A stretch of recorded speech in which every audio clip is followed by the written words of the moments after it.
अस्सलाम वालेकुम। आज हम पढ़ेंगे हेपेटाइटिस वायरस। अब इसमें क्या होता है, हेपेटाइटिस वायरस जो होता है, हेपेटाइटिस जो है वो हेपेटोसाइट्स लिवर सेल्स से निकला है। तो हेपेटाइटिस वायरसेस जो है ना वो लिवर को इन्फेक्ट करते हैं और लिवर की इन्फ्लेमेशन करवाते हैं और लिवर डैमेज करवाते हैं। तो हेपेटाइटिस वायरसेस जो हैं वो 5 टाइप के होते हैं, hepatitis A B C D E viruses, और वो इन्फेक्शन करवाते हैं। Hepatitis A B C D E infection करवाते हैं। अब इनकी जो पैथोजेनिसिटी होती है ना हेपेटाइटिस वायरसेस की, वो क्या होती है वो आपको बताऊंगी, और वो लिवर सेल्स को कैसे इफ़ेक्ट करती है। उसमें हम ये देखते हैं सबसे पहले कि जो पैथोजेनेसिस उसकी ये होती है कि जो हेपेटाइटिस वायरस होता है ना वो लिवर सेल्स हेपेटोसाइट्स के अंदर आता है और इसको इन्फेक्ट करता है। ये लिवर सेल हेपेटोसाइट है, समझे, इसके अंदर वो वायरस आया और वायरस ने इस हेपेटोसाइट को इन्फेक्ट किया और उसने फॉर्मेशन करवाई एबनॉर्मल प्रोटीन की, जिसको हम MCH क्लास 1 प्रोटीन कहते हैं। फिर क्या होगा, जब इसने इस प्रोटीन की फॉर्मेशन करवाई एबनॉर्मल प्रोटीन की, तो जो इम्यून रिएक्शन होता है उससे CD8 पॉजिटिव और T सेल्स आते हैं। वो ये इम्यून सेल्स होते हैं। इम्यून सेल्स जो है लिम्फोसाइट्स के बाद B सेल्स और T सेल्स होते हैं। तो ये T सेल्स आते हैं, CD8 पॉजिटिव और T सेल्स आते हैं, और वो क्या करवाते हैं, cytotoxic killing of the hepatocyte, कि वो इसको पहले रिकग्नाइज करते हैं कि इसमें MCH एबनॉर्मल प्रोटीन है, तो फिर वो हेपेटोसाइट की किलिंग करवाना शुरू कर देते हैं। हेपेटोसाइट की एपोप्टोसिस मतलब कि एक्सीडेंटल डेथ हो जाती है हेपेटोसाइट की, जिसकी वजह से लिवर डैमेज हो जाता है और इन्फ्लेमेशन वगैरह हो जाती है। तो ये इसकी नॉर्मल पैथोजेनिसिटी है कि अंदर आते हैं, इन्फेक्ट करते हैं, MCH प्रोटीन एबनॉर्मल प्रोटीन को प्रोड्यूस करवाते हैं, जिसकी वजह से जो इसके इम्यून सेल्स होते हैं ना वो इसको डिटेक्ट करने के बाद इनकी किलिंग करवा देते हैं और लिवर डैमेज करवा देते हैं। लिवर इन्फ्लेमेशन की भी ये मेन कॉज है।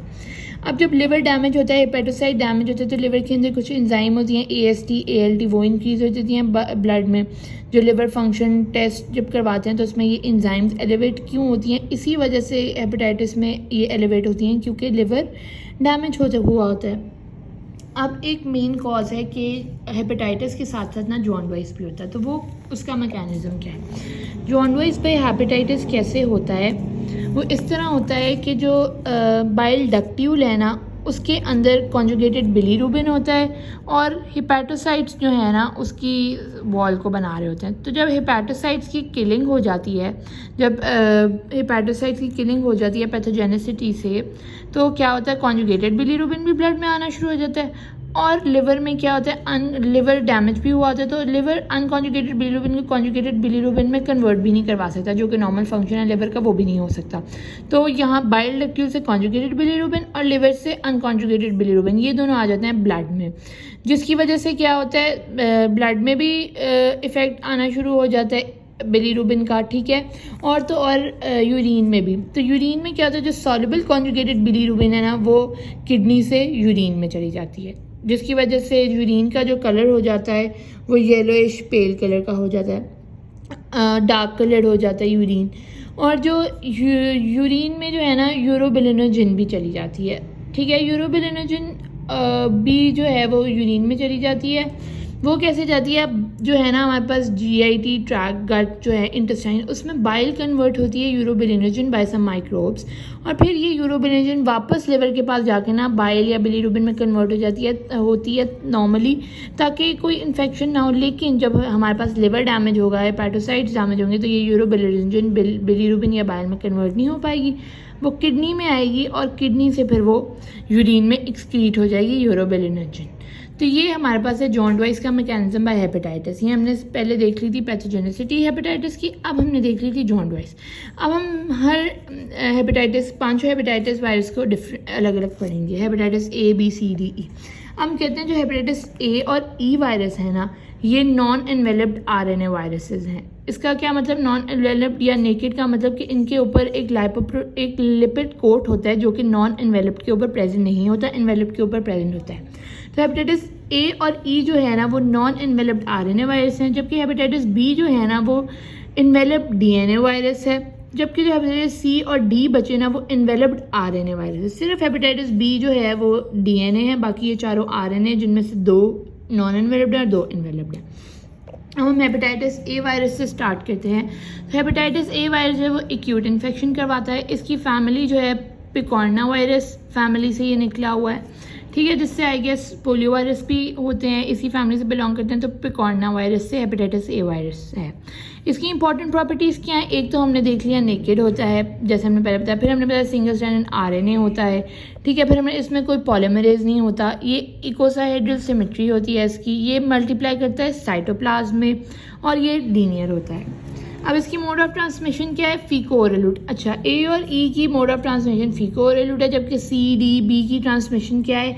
इनकी ट्रांसमिशन है थ्रू ब्लड ट्रांसफ्यूजन, जैसे कि थ्रू आईवी सेम इंजेक्शन अगर यूज़ किए जाएँ तो ये ट्रांसमिट हो सकते हैं। थ्रू सेक्शुअल इंटरकोर्स ये ट्रांसमिट हो सकते हैं, या ड्यूरिंग चाइल्ड बर्थ ये ट्रांसमिट हो सकते हैं तीनों। जबकि ए और ई जो है फीको ओरल रूट, मतलब कंटामिनेटेड फूड या वाटर ले लिया हो तो उस वजह से हेपेटाइटिस ए और ई कॉज होते हैं। अब पैथोजेनेसिस ए वायरस की क्या है? ए वायरस में क्या होता है? वायरस सबसे पहले जीआईटी ट्रैक्ट में आता है, वहाँ से वो ब्लड के थ्रू लिवर में जाता है, ठीक है। अब वहाँ पर लिवर में वायरस नहीं है जो साइटोपैथिक है। वायरस ए और ई में वायरस साइटोपैथिक नहीं है। वायरस साइटोपैथिक किसी में भी नहीं है, मतलब वायरस इफेक्ट नहीं करता, किलिंग नहीं करता डायरेक्ट। जबकि वो क्या कहते हैं, उसकी जो हेपेटोसेलुलर इंजरी होती है वो इम्यून अटैक, जो टी सेल्स आकर इम्यून अटैक करते हैं ना, उसकी वजह से हेपेटोसेलुलर किलिंग होती है, ठीक है। फिर बाद क्लिनिकल फाइंडिंग्स हेपेटाइटिस ए में हम देख लें। इंक्यूबेशन पीरियड इनका 3 to 4 वीक्स है, कि मतलब इंक्यूबेशन पीरियड जब मल्टीप्लाई हो रहा होता है virus but does not show it's symptoms, तो वो उसका इंक्यूबेशन पीरियड है 3 से 4 हफ्ते। फिर उसके बाद वो सिम्टम्स कॉज करना शुरू करते हैं, जिसमें fever, anorexia, nausea, jaundice, dark urine due to conjugated bilirubin, pale feces, vomiting and elevated transaminase level ALT और AST liver function test में इंक्रीज हो जाते हैं। अब लैब डायग्नोसिस में क्या, अगर हमें IgM एंटीबॉडी मिले तो हमें पता लग जाता है कि एक्टिव इन्फेक्शन है, एक्यूट इन्फेक्शन है अभी थोड़ा ही, पर एक्टिव है, अभी भी इन्फेक्शन है। जबकि 4-fold rise in IgG antibody में अगर राइज हो तो हमें पता लग जाता है या तो रिकवरी हो चुकी है इन्फेक्शन से, या तो पहले ही वैक्सीन गिवन है जिसकी वजह से ये एंटीबॉडीज़ बन चुकी हैं। तो ये हमारे पास आ गया हेपेटाइटिस ए वायरस। अब हेपेटाइटिस बी वायरस हम कहते हैं वो एक्यूट भी है और वो क्रॉनिक भी है। 20% केसेस में वो क्रॉनिक होता है, और 6 ईयर्स की एज में अगर हो ना तो फिर इन्फेक्शन जो है क्रॉनिक में हो सकता है। और फिर ये वाला हेपेटाइटिस बी वायरस जो है ना वो लिवर कैंसर भी करवा सकता है।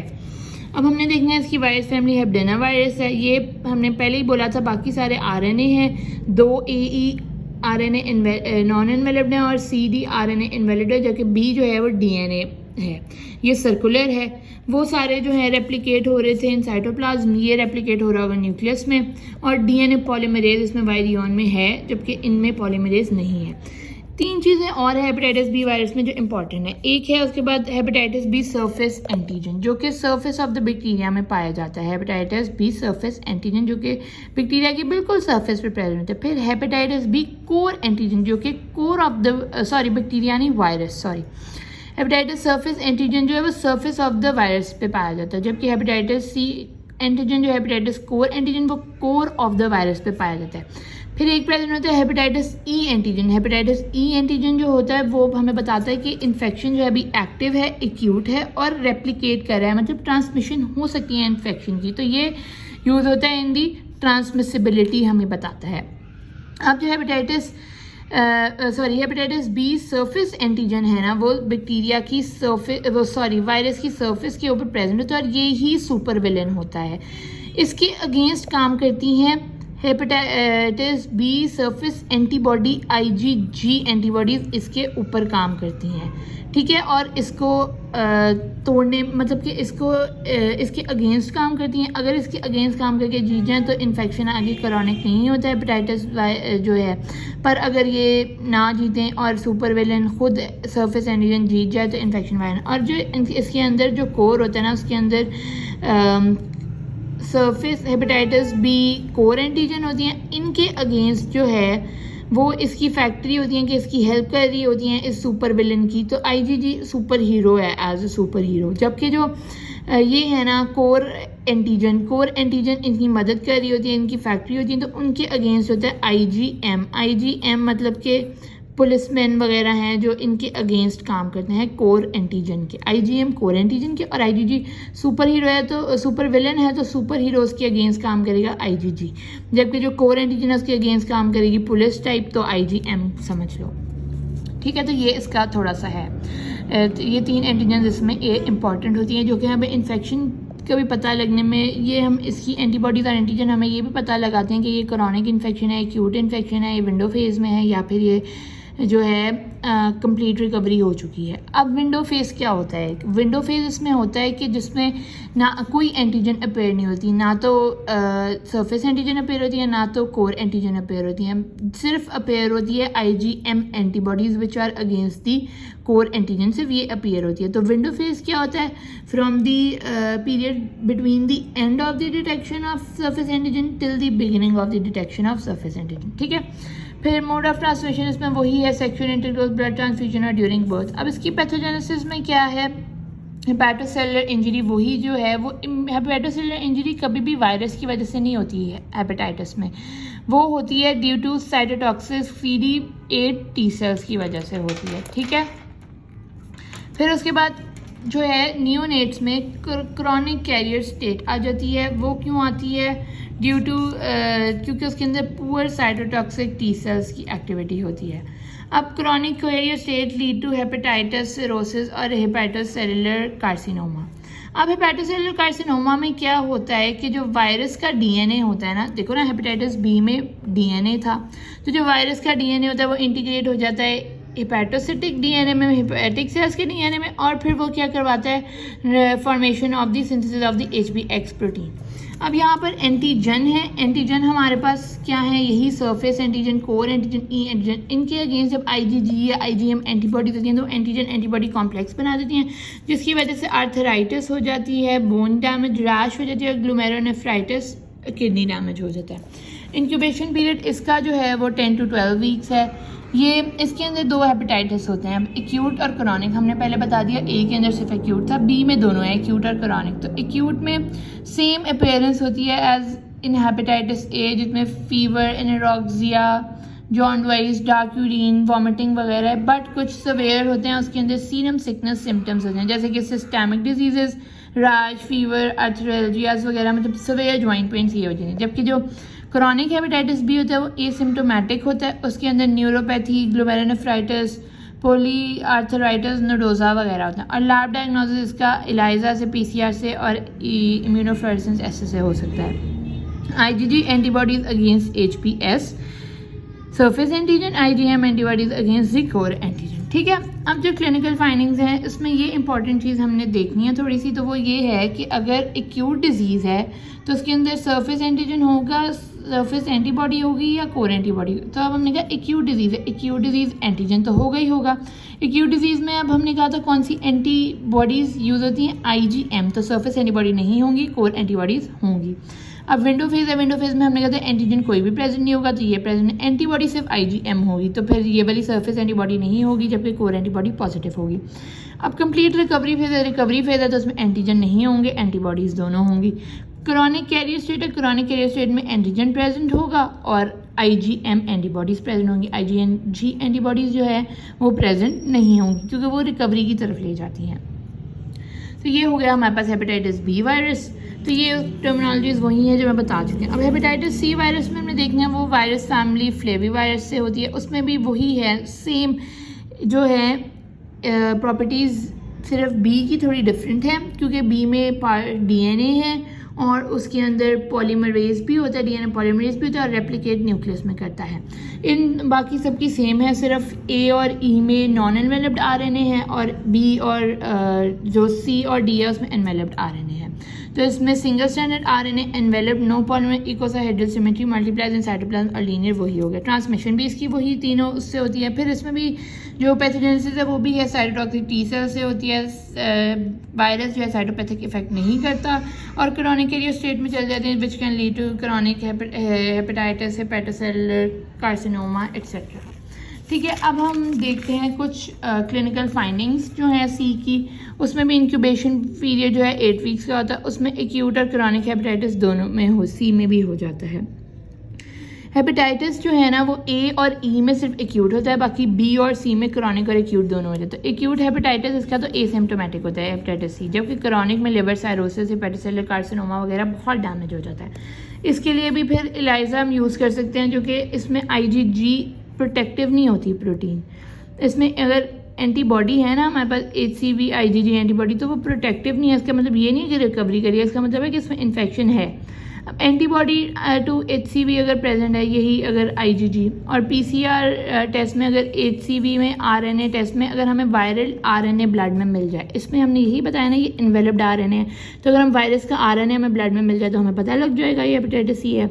अगर वायरल RNA कम हो तो रिकवरी हो जाएगी, अगर सेम हो तो क्रॉनिक है। अब हेपेटाइटिस डी वायरस जो है ना, इसकी एक इंपॉर्टेंट बात ये है, ये इटसेल्फ कुछ नहीं कर सकता जब तक उसके पास हेपेटाइटिस बी ना हो, क्योंकि ये हेपेटाइटिस बी के सरफेस एंटीजन को लेकर अपना प्रोटीन कोट बनाता है और फिर इफेक्ट करता है। इसके अंदर बस एक डेल्टा एंटीजन होता है, बाकी इसके अंदर भी ये एनवेलप्ड होता है, पॉलीमरेज नहीं होता, सिंगल स्ट्रैंड RNA होता है, सर्कुलर होता है और यूज डिफेक्टिव वायरस होता है, कैन नॉट रेप्लिकेट इटसेल्फ, और ये यूज़ करता है हेपेटाइटिस बी की सरफेस एंटीजन एज इस प्रोटीन कोड। तो इसकी ये ट्रांसमिशन भी वही होगी, इसमें भी यही है, टी सेल्स की वजह से इफेक्ट होता है हेपेटाइटिस एंटी, डेल्टा एंटीजन इसमें जो है वो साइटोपैथिक होते हैं।